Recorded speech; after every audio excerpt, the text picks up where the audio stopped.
بسم اللہ الرحمن الرحیم۔ السلام علیکم معزز طلباء کرام، آپ سب کیسے ہیں؟ آج ہم تفسیر بیضاوی کے سبق نمبر 142 کو پڑھیں گے۔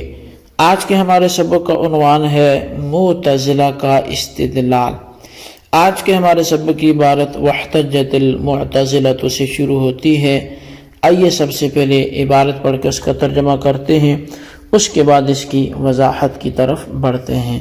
مصنف علیہ رحمہ لکھتے ہیں واحتجت المعتزلۃ بما جاء فی القرآن بلفظ الماضی علی حدوثه لاستدعائه سابقۃ المخبر عنه واجیب بأنه مقتضی التعلیق وحدوثه لا یستلزم حدوث الکلام کما فی العلم۔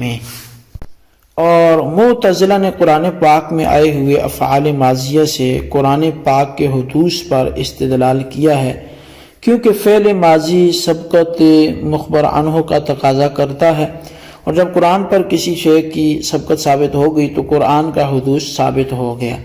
اس استدلال کا جواب یہ ہے کہ سبقت مخبر عنہ کلام کے تعلق کا تقاضا ہے، اور تعلق کے حدوث سے کلام کا حدوث لازم نہیں آتا، جیسا کہ مسئلہ علم باری میں یہی صورت ہے۔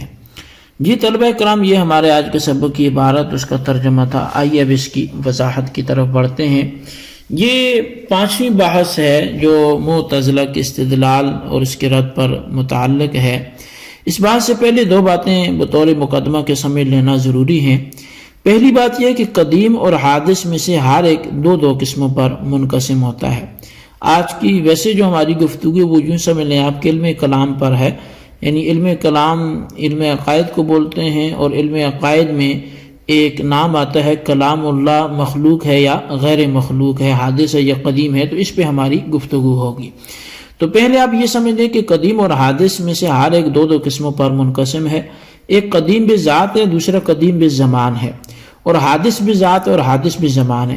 اچھا، قدیم بذات اس کو کہتے ہیں جو مسبوق بالغیر بحسب ذات نہ ہو، یعنی کوئی اس کا غیر اس سے ذاتاً مقدم نہ ہو، اور قدیم بزمان اس کو کہتے ہیں جو مسبوق بالغیر بحسب زمان نہ ہو، یعنی اس کا غیر اس سے زماناً مقدم نہ ہو۔ ذات واجب قدیم بذات ہے، اور صفات واجب قدیم بزمان ہے۔ اور حادث بذات اس کو کہتے ہیں جو مسبوق بالغیر بحسب ذات ہو، یعنی اس کا غیر اس پر ذاتاً مقدم ہو، اور حادث بزمان اس کو کہتے ہیں جو مسبوق بالغیر بحسب زمان ہو، یعنی اس کا غیر اس پر زماناً مقدم ہو۔ دوسری بات یہ کہ کلام کے 3 وجود ہیں۔ اول وجود فی نفس المتکلم، یعنی وہ وجود کہ جو کلام کو الفاظ کا جامہ پہنانے سے پہلے حاصل ہوتا ہے۔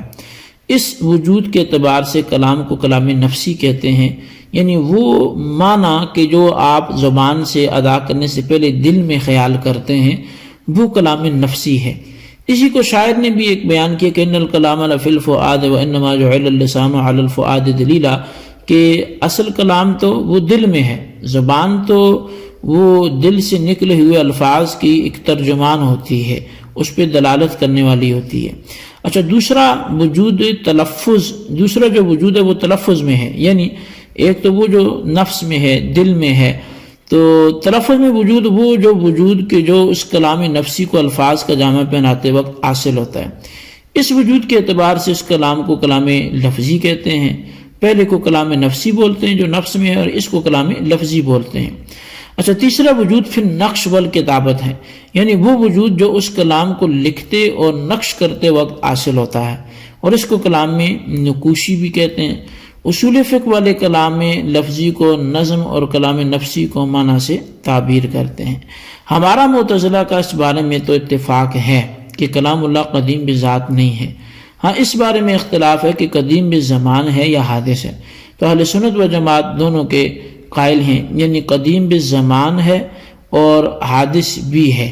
کلام نفسی جو خدا کی صفت ہے اور اس کے ساتھ قائم ہے وہ تو قدیم بزمان ہے، کیونکہ جمیع صفات خدا بندی قدیم زمان ہے، اور کلام لفظی حادث ہے کیونکہ اس کا تلفظ ہوتا ہے اور وہ مرکب ہوتا ہے، اور تلفظ و ترکیب علامات حدوث میں سے اسی وجہ سے اہل اصول کا کہنا ہے کہ القرآن اسم للنظم والمعنی جمیعا، یعنی قرآن کلام لفظی اور کلام نفسی یہ دونوں ہی کا نام ہے، کسی ایک ہی کا نام کلام نہیں ہے۔ اچھا، معتزلہ کہتے ہیں کہ قرآن حادث و مخلوق ہے، کیونکہ قرآن صرف کلام لفظی کا نام ہے معتزلہ کے ہاں۔ علامہ تفتزانی نے شرح عقائد میں بڑی تفصیلی گفتگو فرمائی، اور اس میں چھوٹی سی بات کہ فرمایا کہ منشأ اختلاف یہ ہے کہ اہل سنت و جماعت کلام لفظی کے ساتھ ساتھ کلام نفسی کا بھی وجود مانتے ہیں، اور معتزلہ کلام نفسی کا انکار کرتے ہیں۔ پھر اہل سنت کلام نفسی کے وجود پر اتفاق کر لینے کے بعد اس بات میں مختلف ہوئے کہ کلام نفسی ازل میں کس نوعیت کا تھا، یعنی ازل میں کلام نفسی پھر کس نوعیت کا تھا، وہ خبر تھا، انشاء تھا، وہ امر تھا، نہیں تھا، کیا تھا؟ تو یحییٰ بن سعید قطان نے کلام نفسی ازلی کو ایک ہی انداز کا مانا ہے، یعنی یحییٰ ابن سعید قطان کے نزدیک کلام نفسی ازل میں غیر منقسم الی الخبر والانشاء والامر والنہی تھا، وہ کسی طرف ان میں تقسیم نہیں تھا۔ یہ سب اقسام اس کو اس وقت حاصل ہوئے جب کہ اس کا تعلق ہوا متکلم فی کے ساتھ، یعنی اس شے سے کہ جس کے بارے میں کلام نازل ہوا۔ اس نقطہ نظر سے یہ تعلقات حادث ہوں گے، مگر ابو الحسن اشعری کہتے ہیں کہ وہ کلام ازل ہی سے ان تمام اقسام کی طرف منقسم تھا، ایسا نہیں تھا کہ تعلقات لگتے گئے اور وہ کلام خبر انشاء وغیرہ بنتا گیا۔ ابو الحسن اشعری کے مسئلے کے اعتبار سے یہ تعلقات بھی قدیم ہو جائیں گے، کیونکہ امر بھی پھر قدیم ہوگا، نہی بھی قدیم ہوگا، اور اخبار و انشاء بھی قدیم ہوں گے۔ اچھا، اب اتنی بات سمجھ لینے کے بعد اب آئیے کہ معتزلہ استدلال کیسے کرتے ہیں، اس چیز کو سمجھتے ہیں۔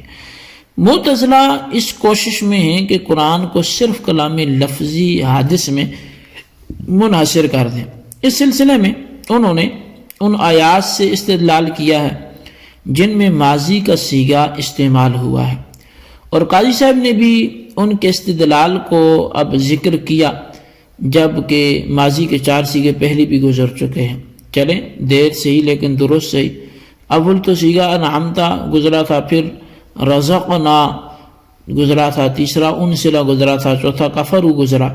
تو معتزلہ استدلال اس طور پہ کرتے ہیں کہ اگر آپ کلام نفسی کا بھی وجود مانتے ہیں اور اس وجود کو مان کر قرآن کو قدیم کہتے ہیں، تو جتنے بھی خبر کے صیغے بلفظ ماضی قرآن پاک میں آتے ہیں ان میں خدا کا کاذب ہونا معاذ اللہ لازم آئے گا، لیکن خدا کا کاذب ہونا باطل ہے، لہذا کلام نفسی کا قدیم ہونا بھی باطل ہے، چونکہ وہ کاذب ہونا اس وجہ سے لازم آ رہا ہے۔ اچھا، خدا کا کاذب ہونا اس طور پہ لازم آئے گا کہ اگر آپ خدا کو ان خبروں کے اندر صادق مانتے ہیں جو ماضی سے بیان ہوئی، تو خبر صادق اس کو کہتے ہیں جو مخبر عنہ ہو، یعنی نسبت واقعیہ کے مطابق ہو۔ تو گویا صدق خبر ماضی جو ہے وہ مقتضی ہوئی اس بات کی کہ اخبار سے پہلے اس کا ایک مخبر عنہ ہو اور نسبت واقعیہ ہو، بس ان اخبار ماضیہ کی بھی کوئی نسبت واقعیہ ہوگی جو ان سے سابق ہوگی۔ اب سبقت مخبر عنہ کی 2 صورتیں ہیں، یا تو سابق ہوگا ازل پر یا وقت انزال پر۔ ازل پر سابق ہونا باطل ہے کیونکہ ازل سے پہلے کوئی چیز ہے ہی نہیں، پس قرآن کو کلام نفسی اور قدیم و ازلی ماننے کی صورت میں ان اخبار ماضیہ کا کوئی واقع نہیں ہوگا، اور جب کوئی واقع نہیں ہوگا تو مطابقت بالواقع نہیں پائی گئی، اور جب مطابقت بالواقع نہیں پائے گی تو اخبار صادق نہیں بلکہ کاذب ہوں گی، بس خدا کا اپنے اخبار میں کاذب ہونا لازم آئے گا۔ لہذا لا محالہ سبقت واقع علی الانزال ماننا پڑے گا، اور انزال چونکہ صفت ہے کلام لفظی کی، لہٰذا خدا کا صدق جو ہے وہ ثابت ہوتا ہے صرف کلام لفظی ماننے کی صورت میں، اور جب اس کلام لفظی سے پہلے آپ نے واقع مانا تو گویا کلام لفظی مسبوق بالغیر ہو گیا، اور جو چیز مسبوق بالغیر ہوا کرتی ہے وہ حادث ہوتی ہے، لہذا کلام لفظی حادث ہے، بس قرآن کا کلام لفظی حادث میں منحصر ہونا یہ ثابت ہو گیا۔ اچھا، اب معتزلہ کے استدلال کا جواب کیا ہے؟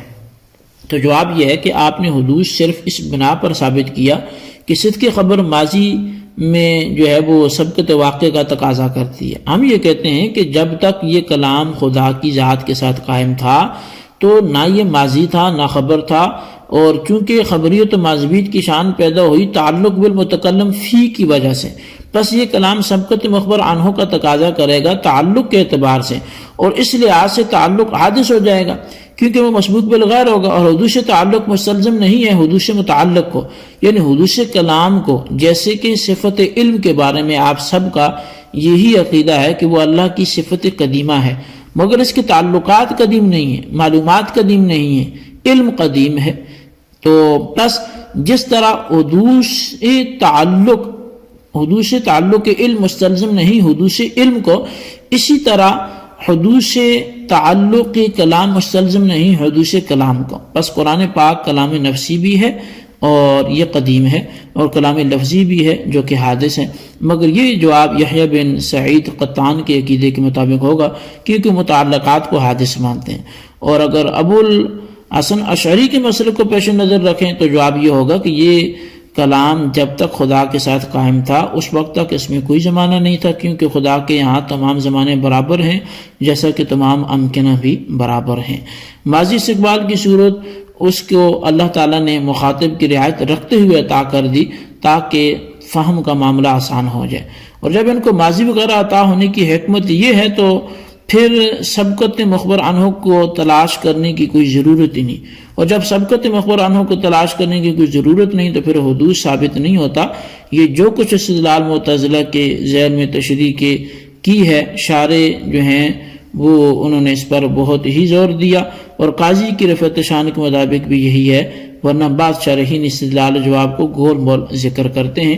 بہرحال جی ہمارے ہاں خلاصہ کلام یہ نکلے گا کہ ہم کلام نفسی کو قدیم مانتے ہیں، غیر مخلوق مانتے ہیں، اور جو کلام لفظی ہے جو اصوات اور نقوش سے مرکب ہے وہ حادث بھی ہے مخلوق بھی ہے۔